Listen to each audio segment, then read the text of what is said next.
म्हणे माता वाहे तान्हुल्याची चिंता, आई लेकराची काळजी कशी घेते. महाराजांनी दृष्टांत दिला आईचा आणि लेकराचा. लहान लेकरू सगळ्यांना प्रिय असतं, असतं की नाही. नाक वाहत असलं तरी सुद्धा ते प्रिय असतं. लेकरू एकदम लहान लेकरू, हा आम्ही त्याला गुंड बनवतो, आम्ही त्याला तुझं माझं शिकवतो, पण लहान बाळ असतं त्याला काहीही कळत नाही. आपलं परक माझं तुझं काही नाही कळत. पण शाळेत जाणाऱ्या मुलाला एखादी छोटीशी पेन्सिल जरी आईनं दिली तरी आई म्हणते शेअर करू नको कुणाला. एखादा छोटा खोडरबर जर असला तरी ती सांगते कुणाला देऊ नको, हे तुझं आहे. मग आपण गमतीने म्हणायला लागलो ना, देव दे दे मला दे मला दे, बघू बघू बघू, ते म्हणतं माझं आहे.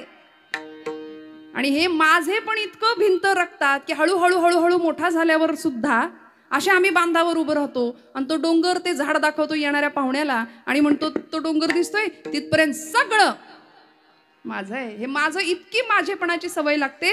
ती धरणी माता आपल्यावर हसते, ती म्हणते बाई ग, याचा पणजा सुद्धा हेच म्हणायचा, याचा आजा सुद्धा हेच म्हणायचा, हे माझं आहे माझं आहे. आजा गेला पणजा गेला, सगळेच त्या मार्गाने चालले तरी सुद्धा याचे डोळे उघडत नाही. हे माझं ते माझं ते माझं करता करता. लहान मूल खूप निरागस असतं, त्याला तो भेद आम्ही शिकवतो, आम्ही शिकवतो. पण लहान मूल सगळ्यांना जसं प्रिय असतं ना, पण ते त्याच्या आईला जास्त प्रिय असतं. पण मुलाचं आणि आईचं नातं सुद्धा कुठपर्यंत आहे, थोडेसे पंख फुटले की मग तेच मूल आईला विचारतं काय केलं माझ्यासाठी. स्वामी विवेकानंदांनी सुद्धा चटकपटक बोलण्याचा त्यांच्या चरित्रात त्यांनी उल्लेख केलाय की आम्ही मोठे झालो आणि 16-17 वर्षाचं वय लागलं, थोडासा जरा बाहेरचा वारा लागला, पंख फुटले की आत्ताची ही मुलं प्रश्न विचारतात बघा आई वडिलांना, तुम्ही आमच्याकरता काय केलं. सगळं करा त्यांच्याकरता, पण तरीही हा प्रश्न विचारणार. म्हणून ब्रह्मचैतन्य गोंदवलेकर महाराज फार सुंदर सांगतात, बाबा रे, प्रपंचासाठी कितीही करा, कुणीच म्हणणार नाही केलं म्हणून. महिला वर्ग म्हणतं का कुणी?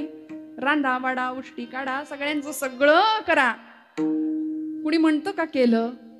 नाही. महाराज म्हणतात माझ्या रामा करता एवढंसं करा, माझ्या मंगलमूर्ती करता एवढंसं करा.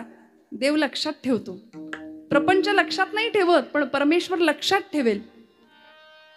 त्यामुळे या मुलाचं आणि या आईचं नातं सुद्धा फार काळ टिकत नाही. थोडा मोठा झाला की संपतं. स्वामीजी म्हणायचे आम्ही आमच्या आई वडिलांना प्रश्न विचारला होता, मी माझ्या वडिलांना प्रश्न विचारला, बाबा तुम्ही माझ्यासाठी काय केलं. आणि आई वडील कसे असतात बघा, महापुरुष का घडले. ज्या महापुरुषांनी आईवर प्रेम केलं ना ती माणसं घडली. ज्या महापुरुषांनी आई वेडी माणसं होती ना तीच माणसं घडली, त्यांनीच इतिहास घडवला. म्हणून मी माझ्या तरुण भावंडांना नेहमी सांगते, तुम्हाला जर कोणी प्रश्न विचारला ना जगातली सगळ्यात सुंदर स्त्री कोण, तर छातीवर हात ठेवून डोळे झाकून उत्तर द्या माझी आई.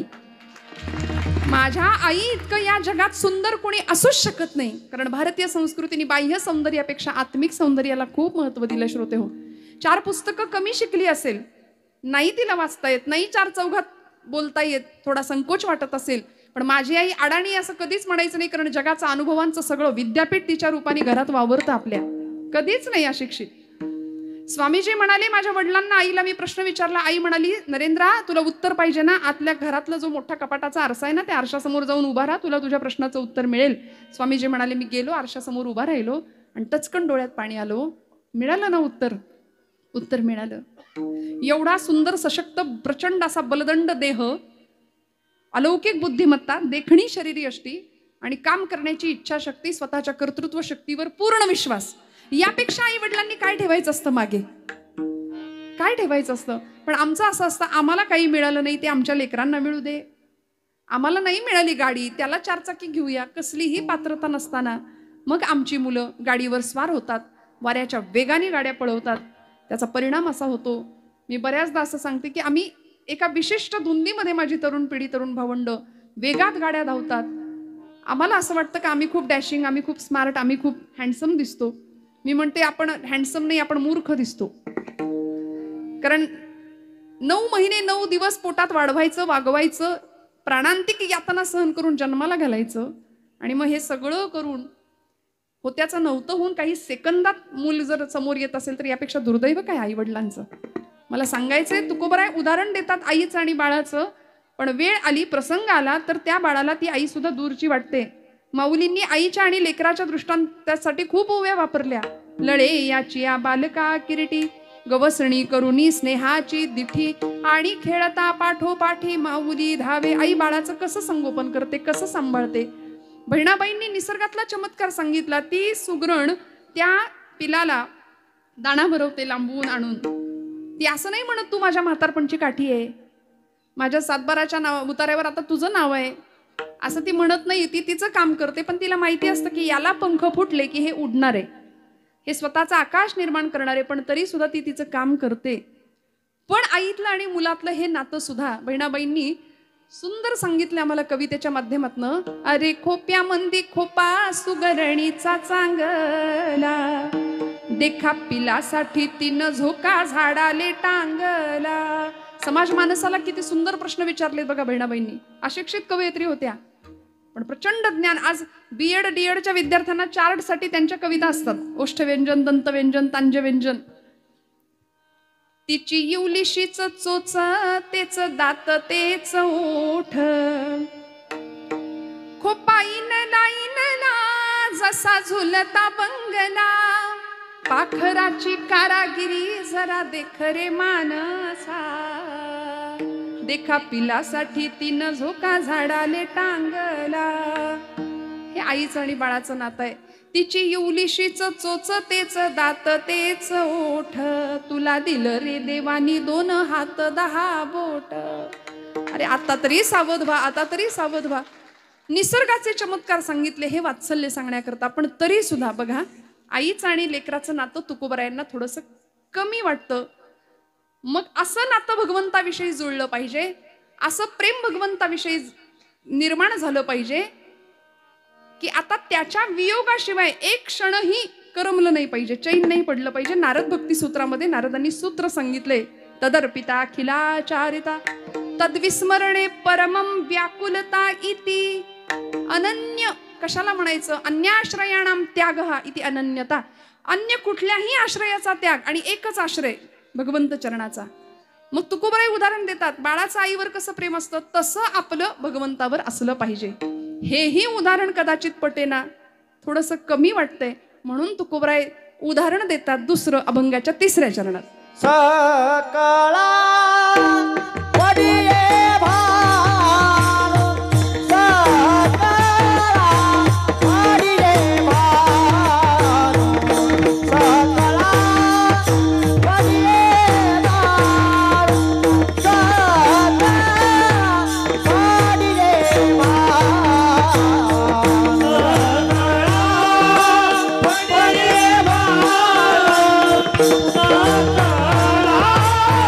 भार,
परी त्या कमळासी जीवनू शब्द वापरला महाराजांनी. सूर्य आणि कमळ असा एक दृष्टांत दिला.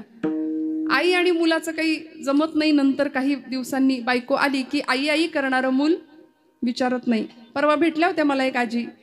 त्या म्हणाल्या मुलाचा विवाह झालाय, लग्न झालंय, नवीन सुनबाई घरात आलीये. म्हटलं कसं चाललंय, बरं चाललंय का? त्या म्हणाल्या कुठलं काय अगं, नव्याचे 9 दिवस संपले. माझा मुलगा आई आई आई करणारा आता बदलला आणि बायकोचा आता काय ते तुम्ही म्हणा, पण नाही ना, माझ्याकडे बघतच नाही, मला बोलतच नाही. म्हटलं असू दे ना मावशी, काही वर्षांपूर्वी तुम्ही जे वागलाय त्याचं सव्याज परत मिळतंय असं समजा. बरं त्यांना विचारलं मुलीचं कसं आहे, तिचंही लग्न झालंय, तिचं छान आहे का? त्या म्हणाल्या हा तिचं एकदम छान आहे, नवऱ्याला असं मुठीत ठेवलंय म्हणाल्या. म्हणजे ते चालतंय, ते चालतं. इथं संसारामध्ये आमच्या सुखाची आणि दुःखाची अनुभवाची जी वृत्ती आहे ती अशीच आहे. आमच्या मनासारखं झालं की आम्ही सुखी, मनाविरुद्ध घडलं की आम्ही दुःखी. आईचं मुलाचं नाही जमलं, वेळ आली तर ते नातं दूर जातं. म्हणून तुकोबराय असं एक उदाहरण ठेवतात की आता कमळ पंकज, संस्कृतामध्ये कमळाला पंकज म्हणतात. पंक म्हणजे चिखल, ज म्हणजे जन्माला येणारं, चिखलात जन्माला येणारं ते पंकज. ते जगत नाही सूर्याशिवाय. ते नातं इतकं अतूट आहे. निसर्गाचा नियम आहे, सूर्योदयाला कमळाचं फूल उघडतं आणि सूर्यास्ताला कमळाचं फूल मिटून जातं, त्या पाकळ्या मिटतात. रात्रभर ते कोमेजलेल्याच अवस्थेत राहतं, मिटलेल्या पाकळ्या. पुन्हा सूर्योदय झाला की कमळ फुलतं. सृष्टीतला सगळ्यात मोठा उत्सव आहे सूर्योदय आणि सूर्यास्त. उगवणं किती छान असावं, मावळणं किती छान असावं हे सांगणारं सूर्य. आचार्य जगद्गुरु शंकराचार्यांना विचारलं होतं, देव पंचायतनामध्ये, पंचायतन पूजेमध्ये सगळ्यात प्रत्यक्ष जिचं दर्शन होऊ शकतं अशी देवता कुठली? तर ती सूर्य आहे. रोज सकाळी उठल्याबरोबर सूर्यनारायणाकडे आपण पाहतो की नाही? आता हो म्हणा, कारण तुम्ही माझ्यापेक्षा मोठी माणसं आहात, पण आमच्या वयाची, आमच्यापेक्षा लहान मंडळी आम्ही सूर्यवंशी. बरं कीर्तनकार हे तर निशाचर प्राण्यामध्येच मोडतायत. आता रात्रभर प्रवास केल्यानंतर सूर्यदर्शन कधी बघायचं नाही का? तो सूर्य कधी दिसतो? ब्रह्ममुहूर्तावर उठणारी जुनी माणसं आमची, रोज तुळशीला पाणी घालणारी एखादी सौभाग्यवती गृहिणी आमची, नाही का? त्यांना ते सूर्यदर्शन. मग तो सूर्य बघितल्या नमस्कार आहे जपा कुसुम शंकाशम, भगवंताचं वर्णन आहे. त्या दिनकराला नमस्कार आहे. ओम मित्राय नमः, ओम सूर्याय नमः. सृष्टीतला सगळ्यात मोठा उत्सव आहे तो. बरं डी विटॅमिन मिळतं, डॉक्टर सांगतात आम्हाला, सगळं मिळतं. संतांनी तोच सूर्योदय पाहिला आणि भगवंतांना सुद्धा उठवलं. काकडा गायला, उठा जागे भारे आता, स्मरण करा पंढरीनाथा, भावे करणी ठेवा माथा, सुखी व्यथा जन्माच्या. उठा जागे भारे आता, स्मरण करा पंढरीनाथा, भावे करणी ठेवा माथा, सुखी व्यथा जन्माच्या. काय गायलं? बाबा अहंकार निशी घनदाट, गुरुवचने फुटली पहाट, माता भक्ती भेटली बरवंट, तिने मार्ग दाविला चोखट गा, तिने मार्ग दाविला चोखट गा. नरहरी रामा गोविंदा वासुदेवा, नरहरी रामा गोविंदा वासुदेवा. काय करावं? सकाळी सकाळी एक बोल सुस्पष्ट बोलावा, वाचे हरी हरी म्हणावा. जमेल का? प्रभाते मनी रामचिंतित जावा. पूर्वीचा काळ होता, उठल्याबरोबर हात जोडले जायचे. कराग्रे वसते लक्ष्मी, करमध्ये सरस्वती, करमूले तू गोविंदम. आता तो काळ गेला. आताची मुलं यातलं काही म्हणत नाहीत, काही जमतच नाही त्यांना. सांगणारे कुणी नाही म्हणून माऊलींना सांगावं लागलं, येथ वडील जे जे करीती त्या या नाम धर्म ठेवीती. मोठ्या माणसांचं अनुकरण लहान मंडळी करतील. वडीलच जर रोज पानपट्टीवर जात असतील तर मुलगा दुसरं काही करणार नाही, काही नाही करणार. खूप मोठं संस्कारांचं केंद्र घराघरात उघडलं जावं, धर्माचं शिक्षण दिलं जावं, ही संतांची अपेक्षा आहे. उदाहरण दिलं सूर्याचं. सूर्य उगवल्याबरोबर सृष्टीमध्ये एक मोठा आशेचा किरण उगवतो. त्या सूर्यावरती त्या कमळाचं जीवन अवलंबून आहे. किंबहुना माऊली म्हणते त्या कमळासाठीच की काय सूर्यनारायण उगवतो जणू. सूर्याचं आणि कमळाचं नातं अतूट आहे, घट्ट आहे. पण 12 तास कमळ सूर्यामध्ये आहे, सूर्याच्या प्रकाशामध्ये 12 तास सूर्याशिवाय मिटून कोमेजलेल्या अवस्थेत राहतं, पण राहतं, मरत नाही, राहतं. म्हणून तुकोबारायांना कदाचित हाही दृष्टांत कमी वाटला की काय. म्हणजे आई आणि मुलाचा दृष्टांत बाजूला ठेवावा, कमळाचा आणि सूर्याचा दृष्टांत सुद्धा तुकोबाराय बाजूला ठेवतात. पण असा एक दृष्टांत महाराज देतात की जिथे इतकी अतुटता आहे. आता 12 तास काय, एक क्षण सुद्धा नाही तरी गायसे करी, काय किती करायचं. या 8 प्रहरा माझारी मोटके निमिष भरी दे तुझाच माऊली म्हणते ना, तो निमिष द्या असं संत आम्हाला सांगतात. पण तरी सुद्धा एक क्षण सुद्धा भगवंताच्या विषयी करमलं नाही पाहिजे. इतकी व्याकुळता, इतकी आर्तता. नवे तुझा आणि माझा जर वियोग झाला ना तर मी त्या क्षणी तडफडून मरेन देवा. ही अवस्था अभंगाच्या प्रथम चरणात तुकोबाराय सांगतात.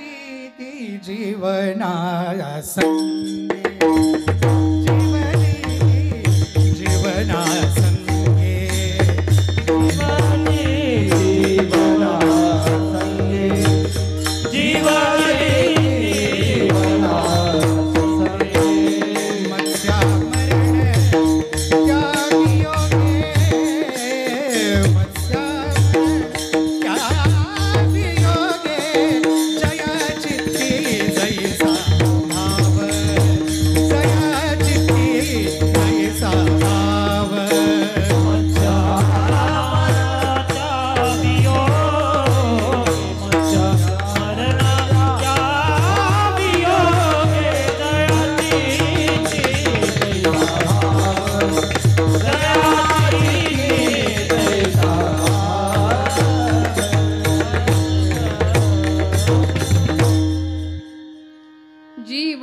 जीवना संगे मत्स्या मरण त्या वियोगे. जीवाला जगण्याकरता सगळ्यात महत्वाची गोष्ट काय लागते हो. महाराज म्हणाले जीव जिती जीवना संगे. जीवन या शब्दाचा अर्थ आम्ही पाणी या अर्थाने जीवन आहे. तोय पाण्याला आम्ही म्हणतो. पाण्याशिवाय मनुष्य प्राणी कुठलाच जीव जगू शकत नाही. पाणी लागतं, वारा लागतो, श्वास लागतो. जीव जिती जीवना संगे. पण म्हणाले समजा काही वेळ पाणी नाही मिळालं तरी आम्हाला तहान लागेल, घशाला कोरड पडेल, पण आम्ही काही जीव नाही जात आमचा. पण तुकोबारायांनी उदाहरण दिलं मत्स्या मरण त्या वियोगे. पाण्याचा आणि माशाचा जेव्हा वियोग होतो ना त्यावेळी त्या क्षणी तडफडून मासा मृत्युमुखी पडतो. महाराजांनी हे 100% उदाहरण मान्य केलं आणि पहिल्या चरणामध्ये त्याला प्रतिष्ठित केलं त्या उदाहरणाला की माशाचा आणि पाण्याचा वियोग झाल्यानंतर मासा जसा तडफडतो ना तसं देवा माझं तडफडणं तुझ्याकरता आहे. एक भक्त भगवंतासाठी तसा तडफडला पाहिजे, ती आर्तता पाहिजे. म्हणून म्हटलं आम्ही प्रापंचिक माणसं, आमच्या डोळ्यात पाणी येत नाही देवाकरता. येतं का खरं सांगा. आम्ही प्रपंचासाठी रडतो, आमच्या लेकरा बाळांसाठी रडतो, आमच्या नाते सोयऱ्यांसाठी रडतो, पण देवासाठी नाही रडत. संतांनी एकच सोयरा मांडला होता, देव सोयरा, देव सोयरा. फक्त देवच माझा आहे. आणि मग आम्ही काय करतो, देव सोडून सगळं माझं माझं माझं करतो ना. त्यामुळे आम्ही देवाची वाटही पाहत नाही, देवासाठी रडतही नाही. मत्स्या मरण त्या वियोगे. जीवना वेगळी मासोळी तैसा तुका तळमळी. माशाचा दृष्टांत अनेक वेळा संतांनी दिला वियोग व्यक्त करण्याकरता की असा वियोग, अशी आर्तता हृदयामध्ये निर्माण व्हावी. रामकृष्ण परमहंसांना त्यांच्या एका विद्यार्थ्यांनी विचारलं होतं की स्वामीजी मला सुद्धा, ठाकूरजी मला सुद्धा देवाला बघायचंय, तुम्ही दाखवाल का. रामकृष्ण परमहंस म्हणाले चल दाखवतो. कलकत्त्याला गंगेचा प्रवाह आहे, तिथे घेऊन गेले. त्या गंगेच्या पाण्यामध्ये त्याचं डोकं असं धरलं आणि बुडवलं सगळं तोंड पाण्यामध्ये. ताकद लावली पूर्ण आणि त्याच्या मानेला असा दाब देऊन त्याचं तोंड पाण्यामध्ये बुडवलं. नाका तोंडात पाणी जाऊन तो गुदमरायला लागला. म्हणाला ठाकूरजी मला मारता की काय, माझ्या नाका तोंडात पाणी जायला लागले, श्वासासाठी तळमळला. तो हात सैल केला आणि गुरुजी म्हणाले श्वासासाठी आता जितका तळमळलास ना तेवढा देवासाठी ज्या दिवशी तळमळशील तेव्हा भगवंत प्राप्त होईल. जीव जिती जीवना संगे मत्स्या मरण त्या वियोगे. नामदेव महाराज सांगतात की देवा तुझ्या चरणांचा वियोग जरी मला सहन झाला ना तरी मी त्या क्षणी मरेन. हे प्रेम होतं नामदेव महाराजांचं भगवंतांशी. आणि म्हणून तर किती आसुवे दाटली वाट किती बघावी भगवंतांची. उभारो निबाहे आसू वेदांनी, उभारो निबाहे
भेटीची आवडी उतावीळ मन भेटी लागी जीवा. किती वियोग संतांना सहन करावा लागला. महाराजांनी रूपक दिलं, उदाहरण दिलं आम्हाला या संदर्भात की असा वियोग भगवंतांचा आम्हाला सहन होत नाही. कसा आम्ही आमची तळमळ होते.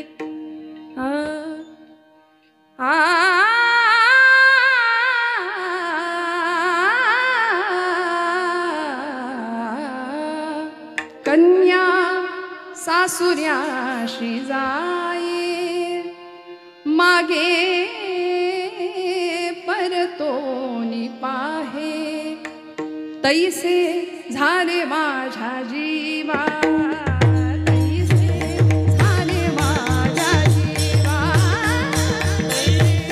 झाले माझा जीवा, तैसे झाले माझा जीवा. कधी भेटशी केशवा, कधी भेटशी केशवा, तैसे झाले माझा जीवा, तैसे झाले माझा जीवा.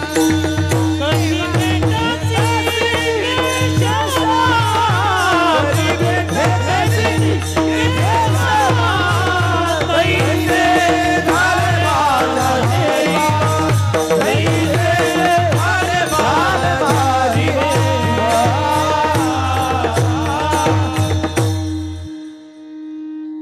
इतका वियोग सहन करावा लागला संतांना. क्षणभर सुद्धा परमेश्वराशिवाय करमत नव्हतं. कारण एकमेव भगवंतच होता प्रपंचात. अहो तुकोबरायांचा तर प्रपंच असा होता. 18 विश्व दारिद्र्य घरात आपल्याला माहितीये. अवला आईसाहेब विचारायच्या, धनी तुम्ही रोज त्या काळतोंड्याचं पाय पकडतायसा. अहो माझ्या संसाराची धुळधान झाली बघा की त्याच्याकडे व्हायच. तुकोबराई म्हणायचे, अवले कशाला चिंता करते. जीवनातल्या चिंतांचं हरण करणारा चिंतामणी मला भेटलाय. तू कशाला काळजी करते. ज्यांनी चोच दिली तो चारा देणार आहे ना. प्रपंचाला बाजूला सारावं आणि 15-15 दिवस बाहेर पडायचे. का? कारण जीवाचा आणि देवाचा संबंध कळाला होता. मी त्याचा आहे आणि तो माझा आहे एवढाच संबंध खरा होता. बाकीचं सगळं खोटं आहे. संसार तापे तापलो मी देवा, करिता या सेवा कुटुंबाची. हा भाव मनात दृढ झाला. म्हणून प्रपंचाला बाजूला सारावं आणि कितीतरी दिवस भामनाथाच्या डोंगरावर बसावं. अभंग तिथेच निर्माण व्हावेत. जन विजन झाले आम्हा विठ्ठल नामाप्रमाणे. या भक्तीच्या परमोच्च अवस्थेला तुकोबराई जाऊन पोहोचतात. का? नश्वर वाटतो सगळा संसार आणि एकमेव जीव आणि देवाचा संबंध कळतो. मी त्याचा आहे. देव पहावयासी गेलो तेथे देवची होऊन ठेलो, असा अद्वैताचा साक्षात्कार प्राप्त होतो. आणि मग प्रपंच काय हो, लक्षच नाही. पांडुरंग हरी वासुदेव हरी पांडुरंग हरी अखंड नामस्मरण. कुणाच्या तरी शेताची राखण करायला तुकोबरायांना जावं लागायचं. शेताच्या मालकाने दिवसभर चांगली राखण केली म्हणून ऊसाची मोळी द्यावी तुकोबरायांकडं. ती ऊसाची मोळी घेऊन तुकोबराई घरी येताना सगळी बारकी बारकी लहान मुलं त्यांच्या मागे, मोठी माणसं काहींनी ऊस मागून घेतला, काहींनी मागून घेतला. संपली ना ऊसाची मुळी, 2 कांडकं शिल्लक राहिली फक्त. पण रामकृष्ण हरी करत महाराज घरी पोहोचले सुद्धा. 2 कांडकं होती ऊसाची, त्यातलं 1 कांडकं आपल्या लेकरांना दिलं आणि दुसरं आवलीकडे दिलं, आईसाहेबांकडे दिलं. महाराज बसले पांडुरंगा पुढं, रामकृष्ण हरी. आवलीनी आईसाहेबांनी तेच ऊसाचं दांडकं तुकोबरायांच्या पाठीत घातलं. महाराज म्हणतात, आवले मला ठाऊक होतं, मला दिल्याशिवाय तू एकटी काही ऊस खायची नाहीस. विठ्ठल विठ्ठल.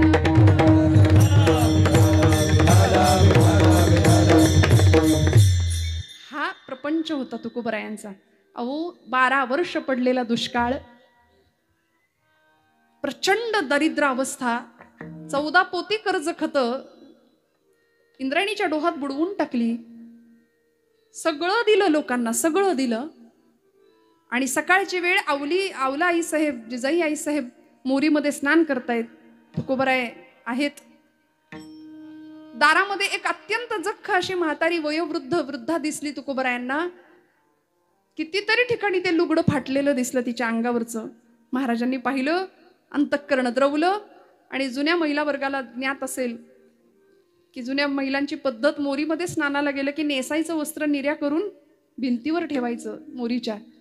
आवला आईसाहेबांनी तशी ती मोरीवर वस्त्र ठेवलं होतं, नेसायचं लुगडं. तुकोबराय गेले, ते लुगडं घेतलं आणि त्या आजीला दिलं. आजीबाई आता 120च्या स्पीडनी जा म्हणाल्या, कारण मागणं भूकंप येणार आहे तुमच्या.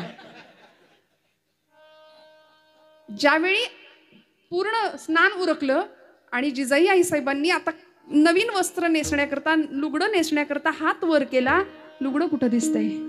डोळ्यातनं टचकन अश्रुधारा वाहिल्या. तुकोबरायांचा राग नाही आला, तुकोबरायांचा राग नाही आला. माझा नवरा असाच आहे माहिती होतं आपल्या जिजाई आईसाहेबांना. धनी असेच आहेत, कारण पतिदेवाच्या माध्यमातून विश्वदेवाचीच उपासना एक प्रकारे चालली होती. तुकोबरायांना खूप सांभाळत होत्या, म्हणून परमेश्वराची जबाबदारी होती की माझ्या भक्ताचा सांभाळ करते ना, मग मी तुझा सांभाळ करणार. म्हणून तर पायात गेलेला काटा भगवंतांनी दातानी काढलाय. देवैची रजचरणीची माती. इतकं प्रेम करावं आवलीवरती, जिजाई आईसाहेबांवरती. आईसाहेबांना वस्त्र हाताला नाही लागलं, डोळ्यात खळकन अश्रुधारा वाहिल्या आणि भगवंताला सांगितलं, काय रे उपयोग, रात्रंदिवस तुझ्या नामाचा टाहो फोडतो माझा पती, आणि मग आमच्यावर ही अवस्था. वस्त्र दिलं त्याचं दुःख नाही, आता अब्रू कशाने झाकू सांग. आणि महिबत बुवा सांगतात, या प्रसंगामध्ये भगवंतांनी स्वतःच्या अंगावरचा पितांबर आवलीला लाज झाकण्याकरता दिलाय. तुकोबराय सांगतात, आवले कशाला चिंता करती ग? आवले कशाला चिंता करतेस, काळजी करू नकोस. नको चिंता करू वस्त्रा या पोटाची, नको चिंता करू वस्त्रा या पोटाची, नको चिंता करू वस्त्रा या पोटाची, नको चिंता करू वस्त्रा या पोटाची, नको चिंता करू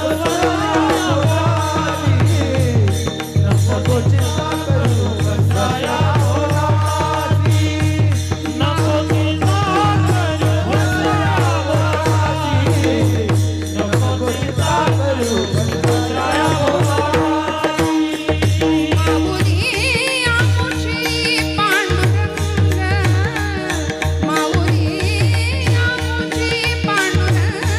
नको चिंता करू वस्त्रा या पोटाची, नको चिंता करू वस्त्रा या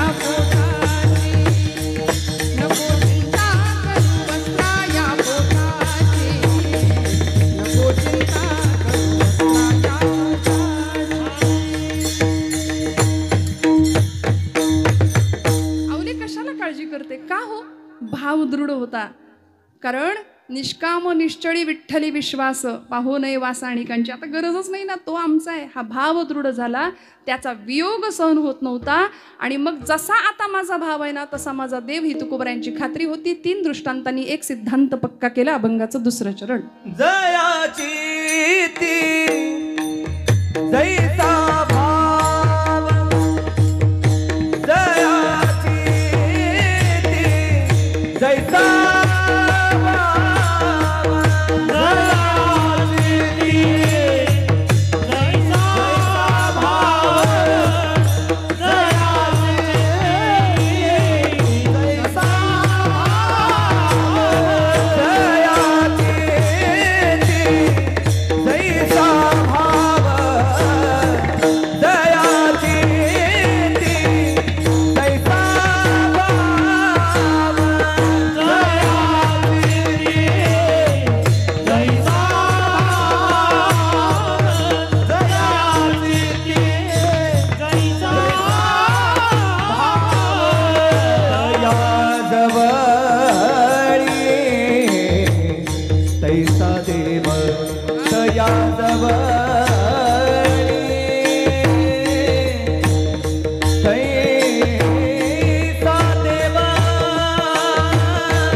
तैसा देव दया जवळी तैसा देव तैसा देव दया दिली तैसा भाव दया दिली तैसा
चित्ती जैसा भाव तया जवळी तैसा देव. समर्थ मनोबोधामध्ये म्हणाले, असे हो जया अंतरी भाव जैसा वसे हो तया अंतरी देव तैसा.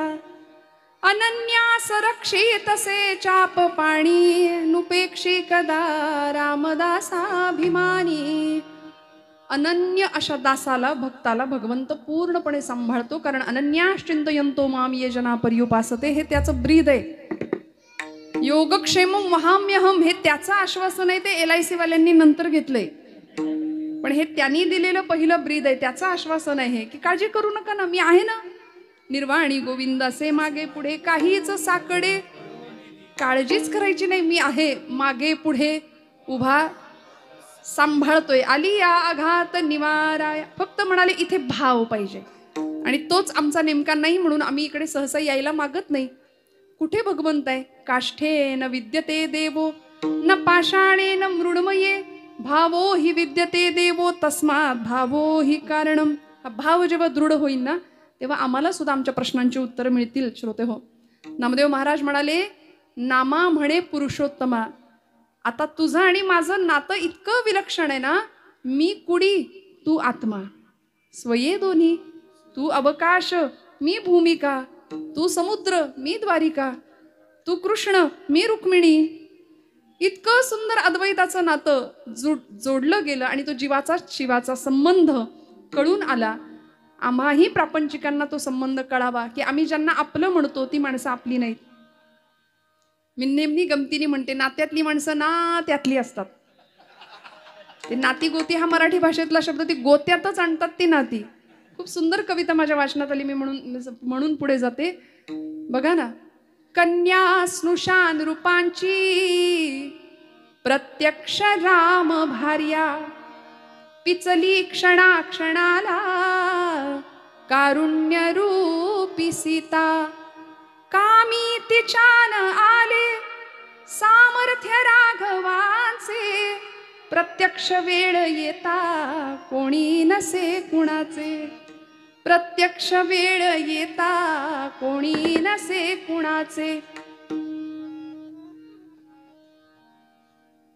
सोडून सूर्यपुत्रा कुंती पुन्हा कुमारी, कर्णास अनुज माता, सारेच जन्म वैरी, कौतुक का करावे त्या रक्तबंधनाचे, प्रत्यक्ष वेळ येता कोणी नसे कुणाचे,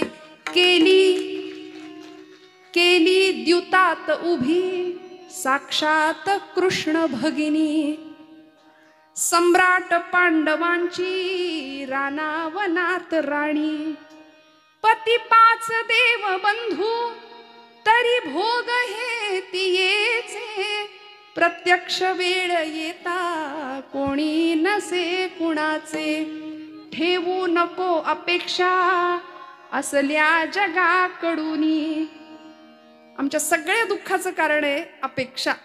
ठेवू नको अपेक्षा असल्या जगाकडूनी, निरपेक्ष आचरी तू कर्तव्य प्रेम दोन्ही, मग चालू दे सुखाने, मग चालू दे सुखाने अवहेरणे जगाचे, प्रत्यक्ष वेळ येता कोणी नसे कुणाचे, प्रत्यक्ष वेळ येता कोणी नसे कुणाचे.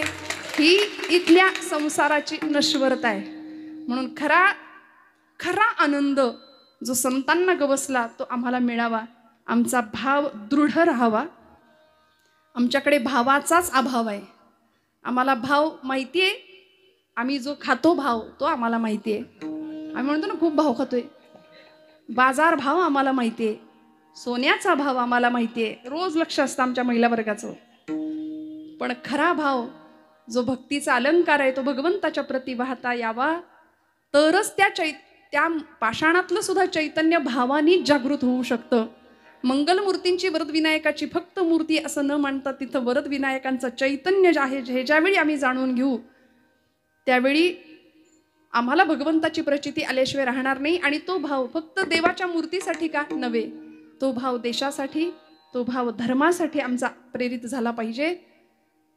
सावरकर म्हणायचे, देहाकडून देवाकडे जाताना मध्ये देश लागतो आणि त्या देशाला मी काहीतरी देणं लागतो.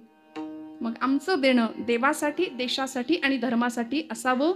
संवेदनशीलतेने आम्ही वर्तन करावं. माता ते माती हा आमच्या जीवनाचा प्रवास आहे. आईच्या उदरामध्ये जन्म होतो, ती नाळ जोडलेली असते, पण तिथून झालेला प्रवास मातीपर्यंत जाऊन पोहोचतो. म्हणून मातेलाही आणि मातीलाही कधीही न विसरता आम्ही कुणाचे वंशज आहोत याचं सतत स्मरण राहावं. श्रोते हो, आज CBSE बोर्ड असू दे, कॉन्व्हेंट असू दे किंवा SSC बोर्ड असू दे, काही असू दे, कुठल्याही अभ्यासक्रमामध्ये इंग्रजी शिक्षणाचा इतका प्रभाव आहे. तो लॉर्ड मेकॉले नावाचा इंग्रजी शिक्षण तज्ज्ञ भारतात आला आणि त्यांनी सगळं वाटोळं केलं आमच्या शिक्षण पद्धतीचं. इथे गुरुकुल पद्धत होती, ती बंद करून इंग्रजी तत्ववेत्यांची विचारधारा आणि शिक्षण पद्धती इथे भारतीयांवर लादली गेली. त्याचा परिणाम असा झाला, आमचा राष्ट्राभिमान आम्ही विसरलो, आमचा धर्माभिमान आम्ही विसरलो, आमच्या महापुरुषांविषयीची कृतज्ञता व्यक्त करणं आम्ही विसरून गेलो, परक्यांचेच गोडवे गायला लागलो.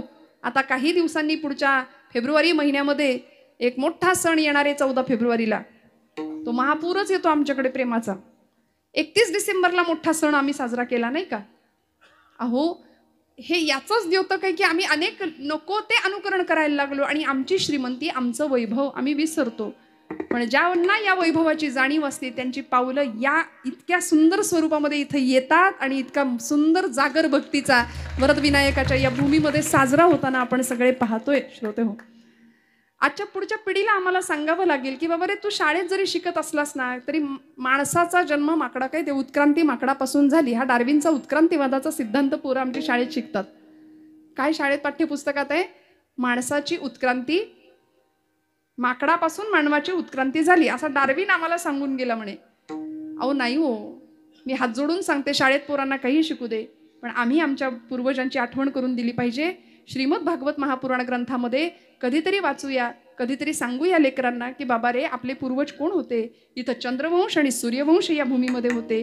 चंद्रवंशामध्ये गोपालकृष्ण जन्माला आले, सूर्यवंशामध्ये प्रभू मर्यादा पुरुषोत्तम प्रभू रामचंद्र जन्माला आले. याच चंद्रवंशाचा पुढे यदुवंश झाला, याच यादवांचे पुढे जाधव झाले. गोपालकृष्ण परमात्मा यादव होते, ते गाईला चारा घालत होते. मी पुढचं बोलूच का, नाही गरज ना.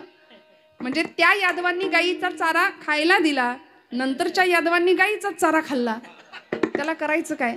पण गोपाल कृष्ण परमात्मा हे यदुवंश यादव, यादवांचे जाधव. इकडे सूर्यवंशीयांमध्ये प्रभू रामचंद्र जन्माला आले आणि त्याच सूर्यवंशामध्ये पुढे भोसले घराणं या महाराष्ट्राच्या भूमीमध्ये, भोसल्यांच्या कुळामध्ये वेरूळच्या कृष्णेश्वराच्या कृपाशीर्वादाने मालोजीराजे भोसले यांचा जन्म, त्यांच्या पोटी शहाजीराजांचा जन्म होतो. इकडे जाधवांच्या घराण्यामध्ये सिंदखेड राजाच्या लखोजीराजे जाधवांच्या पोटी असं एक कन्यारत्न जन्माला येतं. या महाराष्ट्राची राजमाता आऊसाहेब राष्ट्रमाता जिजाऊ माऊलींचा जन्म होतो.